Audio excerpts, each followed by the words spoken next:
Здравствуйте, дорогие друзья! В этом видео поговорим о FreeMC-буте. FreeMC-бут это один из разновидностей взлома PlayStation 2. То есть, если говорить о взломах, это самый простой по использованию. Он не предусматривает разбора консоли. То есть, если мы, допустим, говорим о чиповке, да, то есть, вот, например, вот чипы у нас есть. Modbo или Mars Pro, то есть их было несколько видов, вот, то, соответственно, установка предполагалась, что приставку мы разбираем, устанавливаем его там по определенной диаграмме, и после этого приставка у нас читала записанные диски. Вот. Ну, среди чипов у нас, если так все рассматривать, у меня тут кое-какая коллекция уже собралась. Ну вот из всех самый последний это вот Modbo 5. Вот. То есть этот чип у нас сейчас самый новый после прошивки, после точнее установки, да, то есть такого чипа на консоль при запуске у нас появляется новое меню. То есть это 4 иконки. Ну, в моих видео вы можете посмотреть. И у меня есть такое несколько видео по поводу именно прошитой приставки Modbo 5. Вот. Ну, в принципе, по своей сути, все чипы, они как бы ориентированы на то, чтобы запускать сторонний софт, либо же диски самописные. Вот. То есть, ну, все, чтобы обойти лицензию, да. Вот. Что касается FreeMC-бута, то этот вид взлома, он тоже как бы предполагает запуск стороннего софта, ну, то есть игр, в том числе образов игр. Вот. И, как правило, этот запуск у нас производится с USB флешки. Мы берем обычную флешку, записываем на него либо эмуляторы, либо еще какие-либо плееры. Ну, в общем, все, что было выпущено на вторую консоль, все мы можем запустить также и с помощью этой карты. Значит, по поводу запуска дисков с использованием FreeBoot, эта возможность также есть, но здесь есть одна особенность. Тут при записи диска то есть записи образа игры на диск, нам необходимо установить так называемый патч для запуска. То есть это не просто, что мы взяли любую самописную игру и там с помощью этой карты запустили. Нет. Ну, это тоже, это как бы несложно.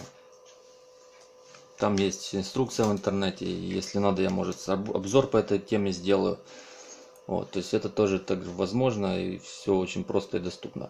Касаемо запуска фрибута в этом видео, я буду как бы акцентировать внимание именно на запуске игр с флешки. Почему я как бы рекомендую это делать? Потому что это проще, дешевле. Ну, единственный, конечно, такой нюанс, вам нужно будет разобраться в записи игр и учитывать некоторые особенности при использовании вот таких вот как бы игр с флешкой.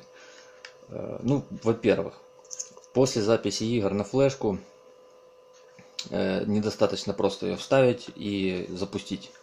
Почему? Потому что игра просто-напросто не запустится, и у вас возникнет белый экран. То есть, когда вы будете запускать игру через UPL, у вас будет просто белый экран, вы не сможете сыграть.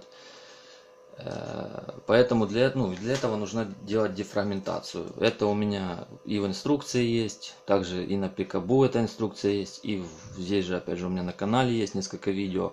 В описании это все подробно я указываю. Значит, обязательно делать дефрагментацию, это первое как бы правило, да.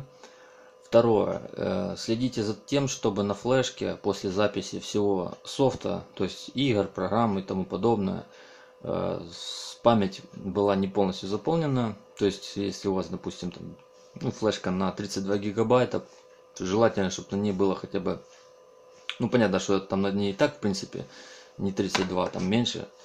Вот, все, что как бы ограничивается, да, системой, режимом, то, хотя бы гигабайта 2-3, чтобы было свободно от ее объема. Вот. Потом, это второе. Третье.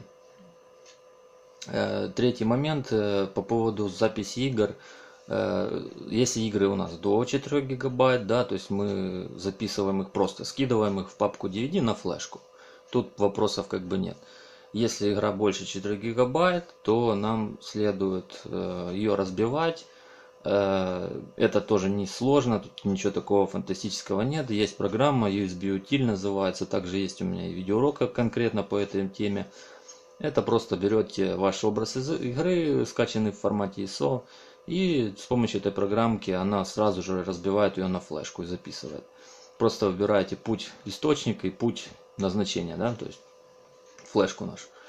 Дальше, после разбивки и записи игры через эту программу, опять же делаем дефрагментацию.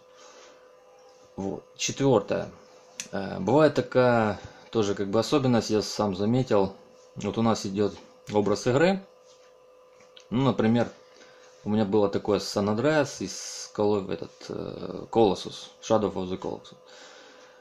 Значит, в чем как бы особенность была? Я не заметил, скачал, название образа игры было там сильно длинно, ну то есть там вообще там написали прям там полностью название, полностью кодировку игры, полностью там русскую, английскую, ну короче просто там получилось там целое стихотворение, не знаю, там не название. Ну, в общем, я как бы тоже скинул, все сделал, вроде дефрагментацию провел и все делал как по инструкции.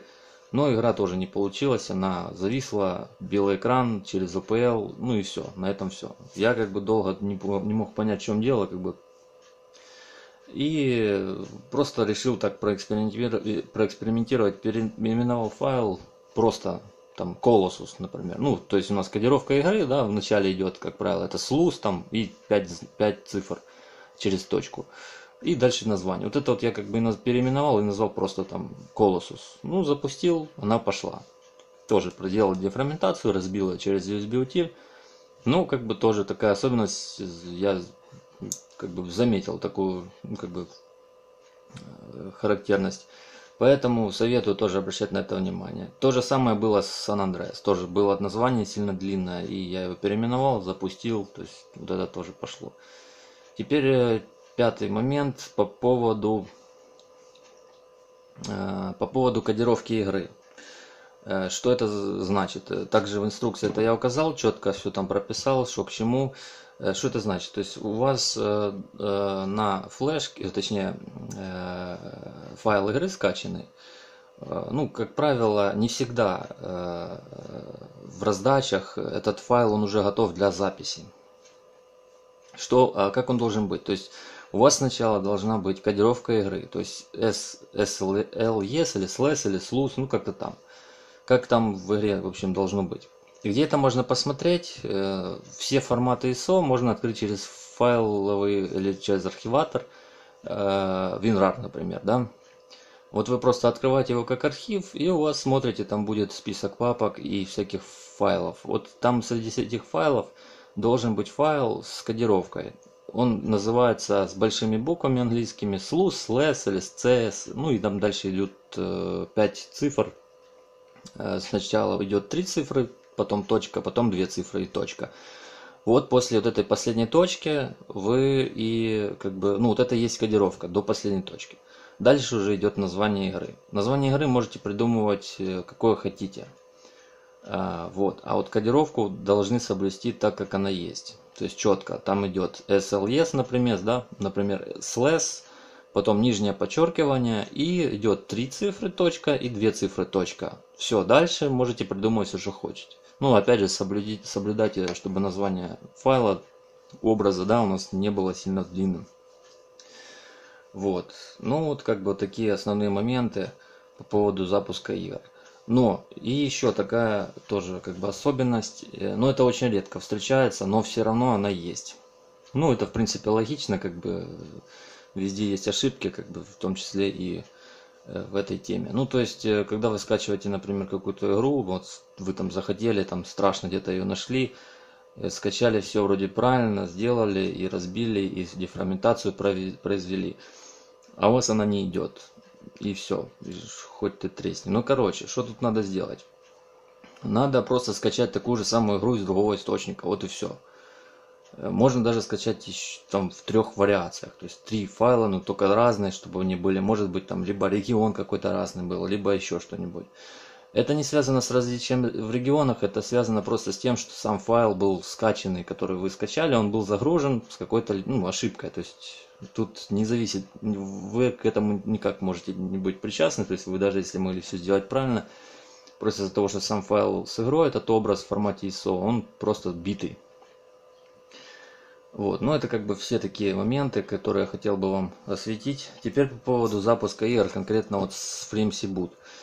Ну, как правило, вы приобрести ее можете, в принципе, везде. Она сейчас есть, ее купить можно и в Алиэкспрессе, и в eBay, и в OLX, ну и в других, в принципе, сайтах объявлений или магазинах. То есть она продается сейчас без проблем. Стоит она в районе 200-300 гривен. Значит, по поводу объема памяти. Я не советую брать фрибутовские карты больше 8 мегабайт. Почему? Потому что, как правило, все они некачественно выполнены. Я не знаю, с чем это связано. Может, там их, в принципе, так штампуют все. Вот. Поэтому не советую брать больше 8 метров. Потом, второй момент, касаемо записи программ на фреймбутовскую карту. То есть изначально вы можете ее приобрести, там будет забита она просто в край. То есть там будут одни программы, эмуляторы и все тому подобное. Всякие смсы, то есть вот эти медиапроигрыватели, с помощью которых можно и фильмы смотреть, и музыку слушать. Я не советую ее забивать. Почему? Потому что, во-первых, 8 мегабайт не так много. Во-вторых, когда вы будете играть в играх, у вас сохранения могут пойти на нее. То есть она может просто быть забита. Вы как бы за этим следите. И в принципе, когда будете играть с флешки, например, как я всем рекомендую, да, то есть использовать обычную флешку, то через OPL можно настроить сохранение на флешку. То есть создать виртуальную карту памяти, VMC. Там будет папочка создана на флешке. Вы ее тоже можете увидеть. Второе, смотрите, я лично как бы рекомендую, да, чтобы на ней был только файловый браузер, то есть uLaunch и OPL. Все. Больше других программ как бы на нее я не советую записывать. По минимуму. Что, во-первых, ее сильно не забивать, не перегружать. Все остальные файлы программы вы можете с легкостью скинуть на ту же флешку и запустив FreeBoot, просто вот в браузере там выберите через uLaunch ту же самую там программу или тот же самый OPL, в принципе тоже как бы можно. Самое главное, что должно быть на фрибутовской карте, это uLaunch. То есть та программа, которая загружает другие программы. На это как бы тоже следует обратить внимание при покупке. Если ее нету, значит там это как-то странно, честно говоря. Она по-любому должна быть. Хотя ее можно установить, конечно, и самому. Потому что там, я вам чуть позже продемонстрирую, там в меню как бы есть такой пункт новый, это конфигуратор. То есть вы можете с помощью этого конфигуратора и добавить на карту новые какие-то программы, пункты меню, которые будут. Вот. Как бы вот и все, в принципе. Если какие-то вопросы, пожалуйста, комментируйте. Постараюсь максимально вовремя ответить на ваши запросы, вопросы. Вот. Так, теперь, по поводу, вот у меня сейчас стоит Flimsy Boot в этой консоли. Кстати, она в то же самое время, она и прошита у меня. Стоит на ней FreeBoot. Стоит на, то есть Matrix 1.82. Я даже, честно говоря, не знаю, что это за чип такой. По-моему, это или Modbot 3, или еще раньше. В общем, вот смотрите, я сейчас ее перезагружу. Вот у меня стоит уже FreeBoot, карта с FreeBoot'ом. То есть на что следует обратить внимание при запуске, вообще при включении приставки. У вас 100% появится заставка с Flimsy Boot'ом. Вот сейчас я покажу.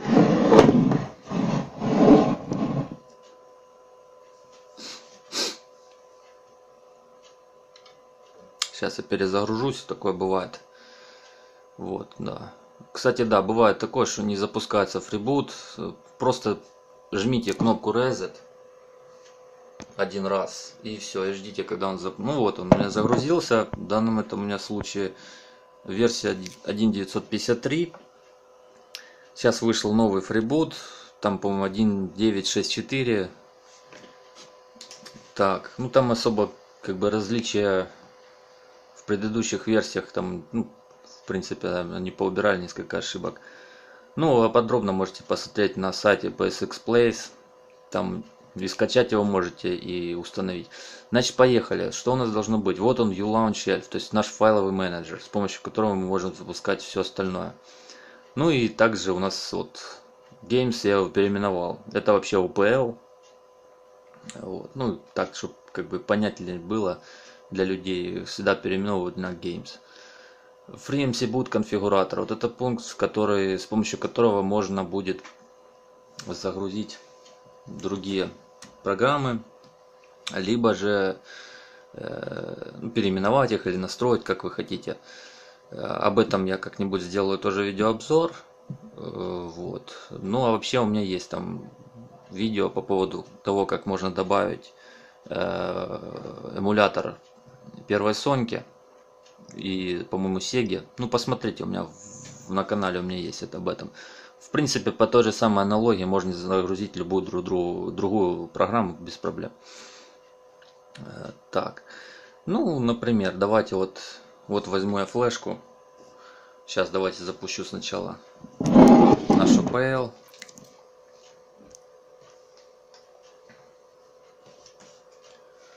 Вот, так, и возьму флешку, например. У меня тут записано, по-моему, Ace Combat, если я не ошибаюсь. В любой разъем вставляете, тут без разницы. Ну и смотрим, сейчас появится, вот он. Видим, да? Теперь смотрите, по поводу того, как создать виртуальную карту памяти. Нажимаем на треугольник. Вот, и вот здесь вот у нас VMC слот. Нажимаем Use Generic и окей. Все, она у нас по идее должна быть уже на этом самом. Сейчас давайте еще раз проверю. Нет, не сохранилась. Сейчас Use Generic. Save Change. Извините, забыл. Save Change, то есть сохранить изменения. Нажимаем и ждем. Сейчас она у нас его создаст, эту папочку. Все, она у нас сделалась. Еще раз проверяем. Вот, видим Generic. То есть у нас он стоит, все нормально. Что касаемо вот первого запуска OPL. Ну, это во всех случаях. То есть, вот вы запустили, все сделали с первый раз, да, первый запуск у вас произошел. У вас OPL сразу выдаст вот такое вот меню. Я сейчас вам покажу. Вот, то есть оно сразу список игр вам не покажет. Ну, вот такое меню оно вам выдаст. Что надо сделать? Надо просто настроить стартовую загрузку. Заходим в сеттинг и выбираем вот здесь USB Device Start Mode авто. Ну, он у меня уже тут на авто стоит. Как выбрать? Вверх-вниз. Вот прокладывайте до пункта авто. И потом выбираете Default меню, тоже USB Games надо поставить. Если же у вас, ну об этом я, наверное, не буду заострять внимание, ну тут HDD Games, это имеется в виду, что запуск игр с жесткого диска, вот, это для чего нужно. Ну вот если брать фатку, да, у всех фаток есть вот здесь вот на задней панели, сейчас я вам продемонстрирую, вот здесь у нас есть такая крышка, по-любому обращаю внимание, ну то есть сюда можно вставить жесткий диск. Вот, обычный жесткий диск, как SATA, так и IDE-шный, 3,5 дюйма. Но для этого нужно еще приобрести такой Network адаптер. На китайском нашем Алиэкспрессе любимом у нас он продается. Стоит он 300 гривен. Но это естественно, без входа под интернет-кабель. То есть чисто для того, чтобы подключить наш жесткий диск. Вот, стоит 300 гривен. Для того, чтобы купить оригинальный, он стоит, конечно, ну, почти в 2 раза дороже, там где-то 500-600 гривен. Вот. То есть мы выбираем здесь этот пункт, если мы хотим поиграть с жесткого. Как записывать на жесткий, смотрите, также на канале есть видос у меня. Теперь нажимаем, ну давайте сейчас я поставлю как надо, не HDD, а USB. Вот, нажимаем крестик потом и нажимаем ОК. Все, Save Change. Settings saved. Все, он у нас сохранил. Нажимаем нолик, кружочек. И теперь жмем кружок опять. Ну, в данном случае он у меня уже все настроен, как бы. Но это для того, чтобы вы тоже не пугались, что у вас там ничего не получилось, ничего не запустилось. Еще такой момент касаемо настройки компьютера. То есть вы можете подключить консоль к компьютеру и использовать это как FTP сервер. То есть там создать, ну я уже не буду тоже на этом заострять внимание, это уже как бы в отдельной теме я расскажу подробнее. То есть вы заходите также в сеттинг и выбираете вот здесь вот Internet Device Start Mode Off, On или Auto. И вот здесь точно так же дефолт меню, как вам как бы удобно. Ну, как бы об этом, да, об этом в следующий раз. Ну, давайте загрузим теперь нашу игру и посмотрим. По поводу вообще как бы различия, да, ну скорость, понятное дело, скорость, если мы сравниваем флешки, диска или жесткого диска, естественно разная, то есть самый лучший вариант это жесткий диск, потому что, ну, во-первых, там нет никаких тормозов, игры, во-первых, грузятся быстрее, вот, видео нету тормозов, такого нету как бы особенности. Потому что вот если мы загружаем сейчас флешки, да, то есть флешки там, да, есть такой минус. Ну, я не считаю, что это прям вообще там катастрофа. Ну, есть, да, есть такие иногда в некоторых играх, опять же, даже не во всех играх, то есть это даже как не везде.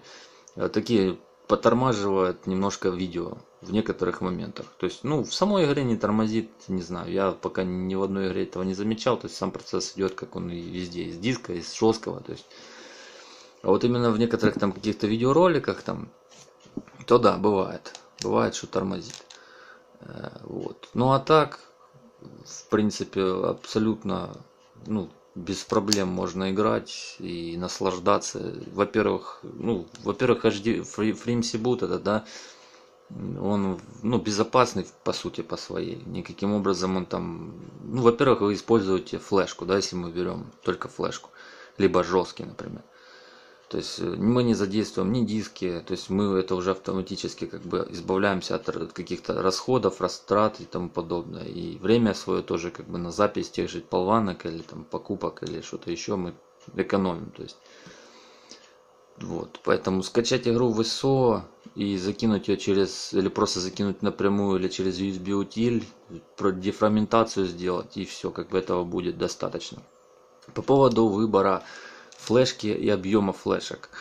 Ну, вообще, даже вам хватит и 8 гигабайтовой. То есть, ну, нет таких игр. Может, я не знаю, может, конечно, я, конечно, не знаю. Ну, во всяком случае, все эксклюзивы, которые были и есть, они там не больше 6 гигабайт. Ну, насколько я помню, там был God of War 2. Он там занимает что-то около 6, по-моему, или 7 гигов. Но это опять же, это не стандартно, это там он переделанный, по-моему, там несколько языков в него включено, поэтому он такой как бы и большой. То есть образ игры там у нас в 6 или 7 гигабайт. Ну, конечно, тут 8 гигабайтовая флешка может не пойдет, ну, даже на 16 вообще как бы без проблем.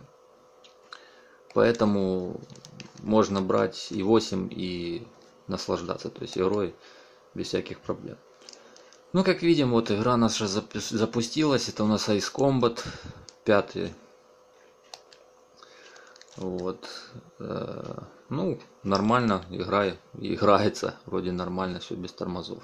Даже, кстати, в этой игре, вот, как видите, у нас не было ни одного тормоза в запуске. То есть ролики у нас прошли без тормозов.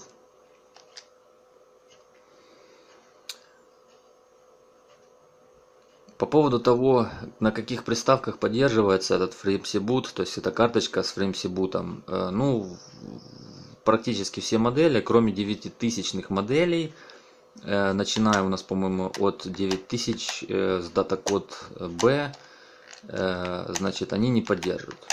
Это связано с тем, что на таких приставках, на 9000, на девятках, да, был выпущен новый BIOS, который как бы и блокирует запуск вот этого нашего фрибута.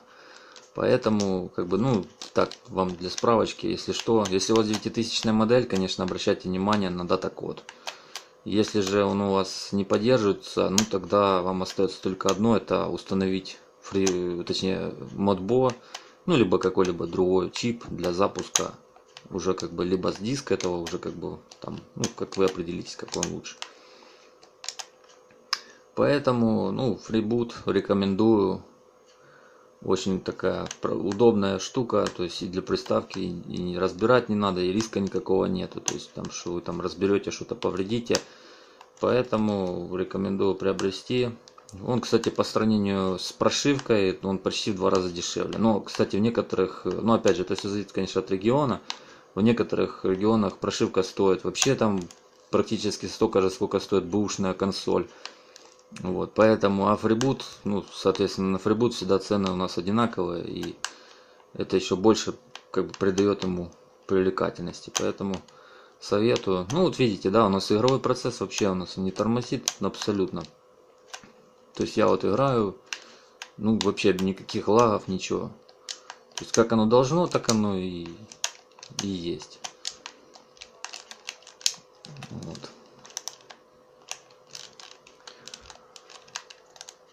Ну вот сейчас давайте загрузим еще, может, какую-то игрушку. Если я выйду с этой.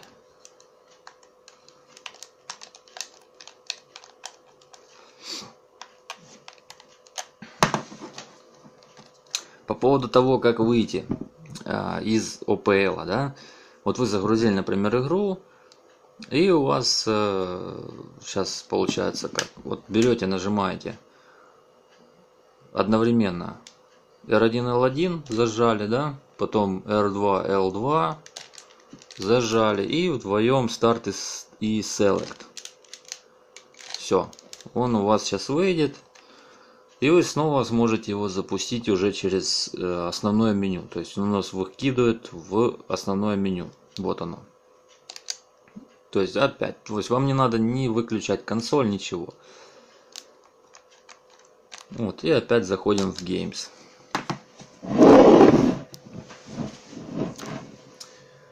По поводу того, можно ли использовать вообще точнее этот самый microSD. Можно без проблем, то есть вам нужно будет только вот такой, ну любой, да, картридер, и все. Точно так же вы можете, вот я сейчас, смотрите, я сейчас вытащу наш Ice Combat, нашу флешку с Ice Combat, он у нас сейчас пропадет, и я вставлю наш, какую я уже не помню игру я там скачивал, честно говоря. Ну вот, раз, все включили, сейчас он появится. Это у меня... да, это у меня охота. Охота. Есть тоже такой, как симулятор охоты на консоли. Кстати, достаточно неплохой. Вот, очень красивые там тоже карты такие сделали. Очень похоже что-то на Counter-Strike, но, конечно, тут ботов, вместо ботов всякие олени ходят. Поэтому тоже советую, хорошая игруха.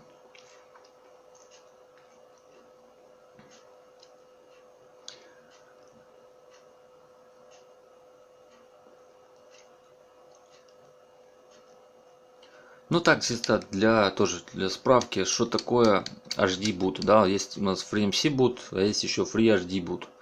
У меня на канале, кстати, есть консоль, вот, как раз на которой и установлен этот FreeHD boot.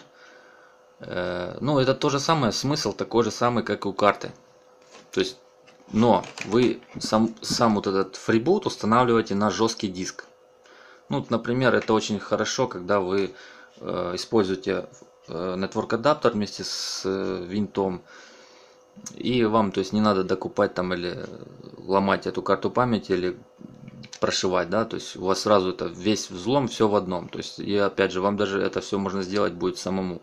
Если, например, FreeMC бутовскую карту вы сможете либо купить, либо же, ну, прошить саму вы ее, скорее всего, не сможете, если у вас нету прошитой консоли. То есть, если у вас нету, например, ну, консоли, да, с чипом, с помощью этой консоли бы вы могли бы это сделать. Как? То есть, вы бы смогли на прошитой записать тот же uLaunch на болванку, да, и запустить уже через Launch FreeBoot инсталлер. Тогда да. Вот. А что касаемо FreeHD бута, то есть тут вообще все просто, вы просто подключаете винт к компьютеру, ну и все, там уже все как бы по нотам. Вы просто устанавливаете там несколько программ, ждете, это как бы займет чуть-чуть времени, и все. Ну, это, конечно, нужно иметь фатку. Фатку, видите, они как бы тоже, хоть они там, может, и кто-то считает, что они там вообще как... Но нет, тем не менее, на фатках тоже можно поковыряться, и это интересно. Так, ну давайте сейчас вот создадим новую игру. Так, любую.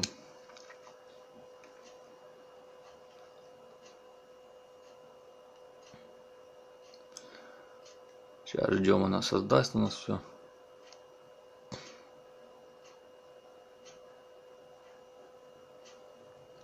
Все. Ну давайте, я не знаю там. Ну давайте карьеру, ладно. Пенсильвания. Будем стрелять в Пенсильвании. Ну, тоже, да, замечаете, да, то есть, как бы процесс идет в играх, он не тормозит ничего. То есть, то же самое, что из дисков, то же самое мы имеем и с обычной флешки. Поэтому есть смысл покупать фрибутовскую карту. Это и дешевле, и удобней.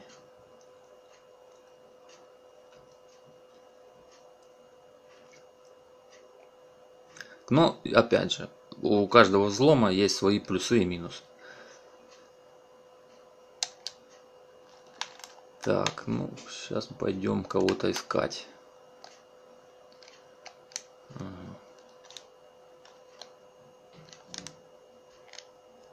О, тут дробовик даже есть.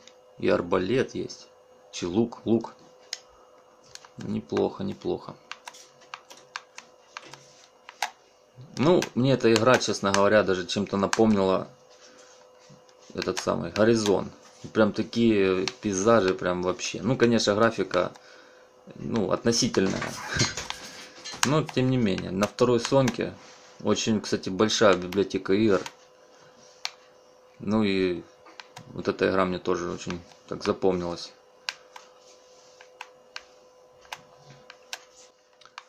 Вот. Так, ну ладно, в общем, не буду тоже заострять внимание. Игры у нас идут, как видите, нормально, то есть без всяких проблем. Вот, поэтому спасибо за просмотр. Всем удачи. Подписывайтесь на канал. Ставьте лайк. Оставляйте свои комментарии. Постараюсь всем ответить. Помочь, чем смогу. Ну и, конечно же, постараюсь это сделать вовремя, а не через год.